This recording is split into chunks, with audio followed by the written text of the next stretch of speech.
हे दोस्तों, आप लोग का स्वागत है मेरे चैनल पर। आप देख रहे क्रेजी फॉर भोजपुरी। चलो वीडियो स्टार्ट करते हैं। कुछ राजा का न्यू सॉन्ग आने वाला है। सॉन्ग का नाम है दुल्हन बनाए, जिसका फर्स्ट लुक पोस्टर रिलीज वाला। पोस्टर देख के लग रहा है सॉन्ग एकदम बवाल होने वाला है। अब बोलते हैं सॉन्ग कब रिलीज होने वाला, बढ़ने से पहले ऐसे ही अपडेट पाने के लिए मेरे चैनल को सब्सक्राइब करके रखो। भोजपुरी का हर खबर सबसे पहले मेरे चैनल पर आता।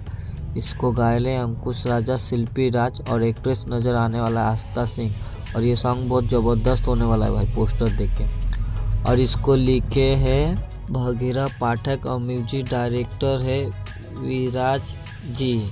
अब बोलते हैं अंकुश राजा का ये सॉन्ग कब रिलीज होने वाला। ये सॉन्ग का सिर्फ फर्स्ट लुक पोस्टर आला, ये सॉन्ग का रिलीज डेट ना आला। जैसे मेरे पास रिलीज डेट आता है उसके ऊपर वीडियो बना के आप लोग को अपडेट देता हूँ। और वीडियो अच्छी लगी तो लाइक करें, शेयर करें, सब्सक्राइब करें। मिलता नहीं वीडियो में, धन्यवाद। और कमेंट करके बोलिएगा अंकुश राजा का न्यू सॉन्ग का फर्स्ट लुक पोस्टर आप लोग को कैसा लगा।